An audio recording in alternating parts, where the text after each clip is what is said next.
तो हेलो बच्चों, क्या हाल चाल आप सभी के। आज हम पढ़ेंगे ऐसा क्वेश्चन जो आप देख के हैरान रह जाओगे, क्योंकि कल ये मैंने क्वेश्चन जो है ऑब्जेक्टिव टाइप क्वेश्चन में देखा था 10th क्लास के बच्चों में। हालांकि ये चैप्टर ये क्वेश्चन जो है आता नहीं है, और ना ही ये चैप्टर जो है 10th क्लास के किसी भी चैप्टर में है या ऐसा क्वेश्चन है। तो इस क्वेश्चन को जल्दी आप कैसे सॉल्व करोगे ऑब्जेक्टिव टाइप में, बहुत आसान तरीका आपको बताऊंगा मैं। इसको देखो, हमारे पास ये ऐसे इक्वेशन दी हुई है, अंडर रूट में सारी वैल्यू दी हुई है, ये भी अंडर रूट में दिया हुआ है, ये भी अंडर रूट में, और सेम वैल्यू है और प्लस की है। ध्यान रखना आप लोगों को, सेम वैल्यू है प्लस में और सभी के सभी अंडर रूट है। तो हमको इस नंबर को ऐसे तोड़ना है कि इन दोनों का डिफरेंस जो हो एक आए। जैसे मैं बताता हूँ, 6 को मैं कैसे तोड़ूं कि मेरा गुना करके 6 ही आए और उन दोनों का डिफरेंस हो। अगर मान लो मैं कहता हूँ 6 का पहाड़ा मैं 1 के साथ पढ़ा, तो 6 एकम 6, तो इन दोनों का डिफरेंस कितना हो गया, 5 हो गया। लेकिन मुझे तो एक डिफरेंस चाहिए भाई, तो 6 का डिफरेंस कैसे निकालूंगा मैं 6 का गुना करके, तो 3 दूनी 6, 3 दूनी 6, ये हमारे पास आ गया तोड़ के, जिनका डिफरेंस 1। अब कैसे पता करूँ कि मेरा आंसर क्या होगा। जब भी प्लस में वैल्यू हो, जब भी प्लस में वैल्यू हो, तो जो बड़ी रकम होगी वो आपका आंसर होगा। निकल गया भाई आंसर, ये लो इसका 3 आंसर। ठीक, अगर यहां पे माइनस होता तो जो छोटी वैल्यू आती वो आपका आंसर हो जाता, 2 आंसर आ जाता।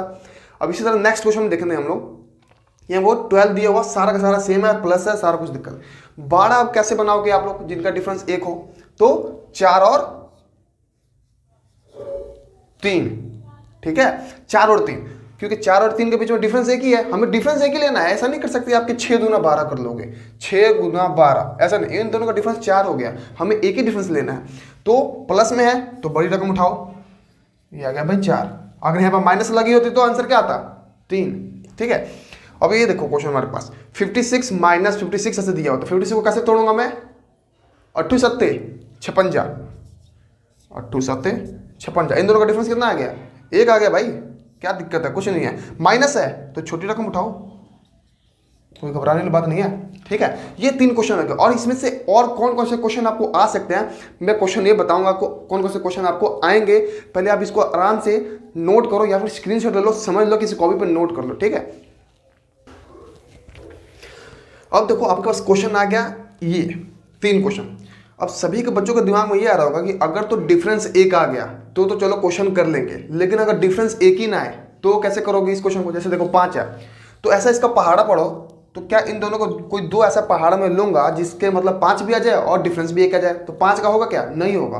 क्यों, क्योंकि एक पंजे पंजे और कोई तो बनेगा ही नहीं आपके पास। बाकी 6 का 12 का 18 का सॉरी 20 का बन सकता है, 56 का बन जाएगा, 72 का बन जाएगा। लेकिन ऐसे क्वेश्चन जो नहीं बनते हैं, जिनका डिफरेंस 1 आता ही नहीं है, तो उसको कैसे सॉल्व करेंगे। देखो 5 लिखा हमारे पास, प्लस में जा रहा है, इसका डिफरेंस कुछ बन ही नहीं रहा हमारे पास। तो हमें इस क्वेश्चन को कैसे करना है, हमें ये देखना है प्लस में है तो प्लस में हम आगे की तरफ जाएंगे।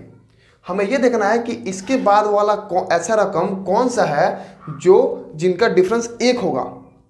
जैसे इसके बाद वाला रकम कौन सा था, 6 था, जिसको अगर मैं तोड़ूंगा तो 3 दूनी 6, इन दोनों का डिफरेंस कितना आ गया, 1 आ रहा था। तो हमें प्लस में तो इससे बाद जाएंगे, अगर माइनस होता तो इससे पीछे जाते, कि ऐसा रकम हमें ढूंढना था कि हमारे पास उन दोनों का डिफरेंस 1 आना चाहिए। तो इसके 5 के बाद क्या आया, 6, इन दोनों का डिफरेंस कितना आया, 1।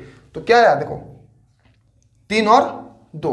तो इसका जो आंसर आएगा 2 और 3 के बीच में होगा,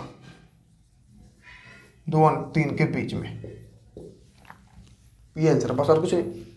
ठीक है, अब देखो 19 का, देखो आप 19 का भी प्लस लिखा हुआ है, तो 19 के बाद रकम देखना हमने, ऐसा रकम कि ऐसा रकम कौन सा लिखूं कि जिसके बीच का डिफरेंस 1 हो।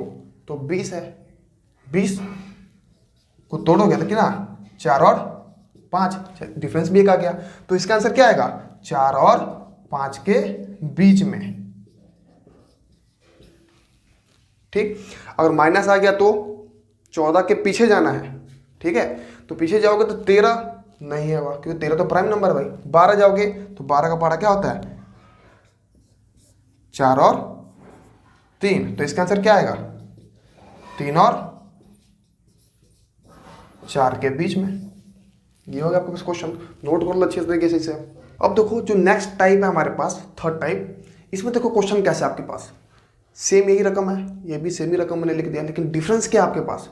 यहाँ पे देखो, हम पहले जो क्वेश्चन कर रहे थे प्लस माइनस लगा रहे थे ना, प्लस माइनस अब लगेगा ही नहीं, कहीं नहीं लगा इसने। इसका मतलब क्या है? गुने में जा रहा है। ठीक है, यहाँ पर कुछ नहीं है तो गुना है।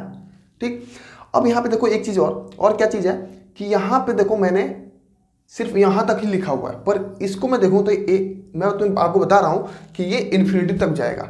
ठीक, अगर ये यहीं तक सीमित है तो इस क्वेश्चन को कैसे सॉल्व करते हैं? अगर ये इन्फिनिटी तक जाएगा तो इस क्वेश्चन को कैसे सॉल्व करते हैं? देखो कि याद रखना कभी भी कि ये कितना है, सब में सेम वैल्यू है। 5 लिख दिया भाई, कोई दिक्कत नहीं। अब देखो कितनी बार 5 लिखा हुआ और किसके ऊपर अंडर रूट है? सभी के ऊपर अंडर रूट है ना, 1 2 3 4। हमेशा याद रखना है कि 4 है ना, तो 2 की पावर 4 कितनी होती है? 16। 16 और 16 में से 1 हटा दो, 15/16, ये आंसर आ गया। पर इसका एक फॉर्मूला होता है। क्या होता है फॉर्मूला?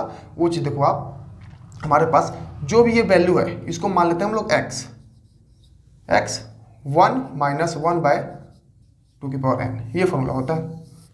ठीक है, तो x की जगह क्या लिख दिया मैंने? 5, 1 माइनस 1/2n। n का मतलब क्या है? 1 2 3 4, जितनी बार होंगे तो 4 यहाँ पर पुट करके आप सॉल्व करके दिखा दो तो आपका आंसर ये आएगा। इस क्वेश्चन को ऐसे किया जाता है।